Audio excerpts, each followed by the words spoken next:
Hey everybody, Damien here again. Today's day 4 after my surgery. I had a quadruple bypass on Monday. Today's Friday. One of the first things you might notice, and I didn't notice till I was looking back at some of the videos, is that my voice is back. I had that breathing tube in for quite a while, so it took me several days to get my voice back. And just met with the cardiologist. He just came in and kind of gave me a rundown about my progress. They really like how everything's been going. 2 days ago, the chest tubes came out. They have these tubes that are in you that help drain any of the excess fluid out of your body. And those came out, and that helped a lot as far as restriction, because those tubes are, in your body about 10 inches each. There's 3 half-inch in diameter nylon tubes that are up in your body, so they're like way up here, and it's down here in your sternum where they actually enter the body, and then they're connected to some sort of apparatus that will collect the fluid. So it's a lot to lug around, and so once that's off, it's going to help out with the restriction and things like that. And I've been able to walk around a lot more, greater distances. Felt probably my strongest in walking around yesterday. They have you up and walking usually that first day. I took I walked maybe 50 feet, and I thought I was like, oh, I'm badass, I'm walking so well. And then I got super lightheaded, so I had to cut my speed down in half and really just kind of take it easy and ease into it. But last night I was walking around just fine. Yesterday was a really, really good day. I felt really amazing considering the situation. But today I might have overdone it a little bit. I'm really sore today, so I can't say I felt better than yesterday, but everything is overall improving. Like I said, my voice, my breathing. I've been having some issues coughing, and coughing when your chest is split open does not feel good at all. But I've had some issues with coughing up a little bit of phlegm. So, I wasn't strong enough really to generate enough power for those coughs to really get the phlegm out, and now it hasn't been too much of an issue other than the pain. Got to show you some cool scars, I guess. So first off, they took my radial artery. So basically it's my entire forearm here. They took 2 arteries, 2 veins. I mentioned that in a previous video. They took the mammary artery, a radial artery, and then they take your saphenous vein, which is a longer vein in your leg, and they use those as the grafts to do the bypass in my heart. I guess I'll show you the chest. Oh, all right, you ready to see this one? Check this out.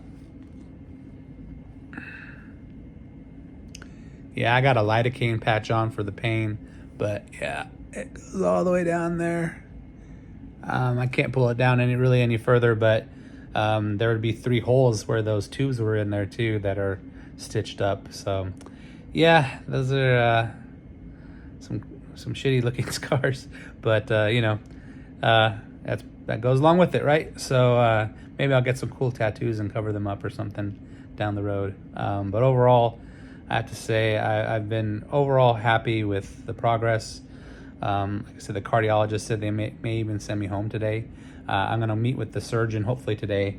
One of his nurse practitioners that works under him was in yesterday, and we kind of spoke about that too. But I just want to make sure that I'm in a good place, because I'm obviously not going to be able to do everything like I could before, but I want to be somewhat self-sufficient, because I have my mother and my wife to help me get around, and I guess my son could help me too. But I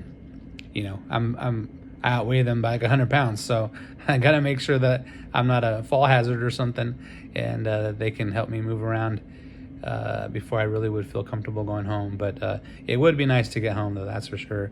The hospital, you don't really get a ton of rest. I've been sleeping pretty well, but there's always somebody in the dang room, monitoring this, that, or the other, and then the food's terrible. So my wife's been bringing some outside food for me to eat here and there. And as far as diet goes, we've just been more snacking than anything. I haven't really had any full-on meals. My appetite hasn't been all that great, and Again, the food, they bring you food for every meal here, and it's all, honestly, it's pretty nasty. There's a couple things that have been all right, but it's pretty gross otherwise. So I've just kind of been snacking just to kind of get by. Let's see. I guess we can get a little bit more detail. Going to the bathroom, that's kind of getting a little bit more normal. What else? Well, that's about it, really. Hopefully, now that I'm up, it's like, what time is it? It's like 7 o'clock in the morning. So now I can start, now that I'm awake and getting around, I'm going to be more aware of like where I am as far as my pain medications. What I have found is that if I stay on schedule with my pain meds, that just makes things a lot more comfortable. Whereas before I was like, I think I can go out a little longer. I think I can go on a little longer. And then finally, when it was starting to hurt, a little bit excessively, then I would ask for something for the pain. And to hell with that, I started going just on a regular cycle and going like taking like different medications every 4 hours. And by staying up on that, then that's what's made things a lot more tolerable here after the surgery. So I feel a lot of tightness, like a lot of like everything's kind of compressed and pulled into the center here. But that's just going to be part of it. I mean, of course there's gonna be pain. I mean, gosh dang, they split you right down the middle here. So, but overall, I'm starting to babble a little bit, so I'm gonna cut this off here now. But overall, I've been feeling good. I am ready to go home, mentally, but physically, I don't know. We might want to hang out for maybe another day, but we'll see. Yeah, I'll stay here until they kick me out, I guess. But anyway, I hope these videos are helping out, and you can see kind of my progress and what I've been experiencing firsthand. I didn't have many resources, as far as like YouTube. I had personal resources. I had a lot of people reach out to me and explain to me like what they went through firsthand. But as far as like research, like on YouTube or find anything online, there wasn't a whole lot. So I thought I'd go ahead and post some videos and see if maybe I could help somebody endure this major surgery and with a little bit more comfort and ease of mind. So anyway, hope it helps out, and I hope you're watching, and stay tuned. I might have more videos. Thanks.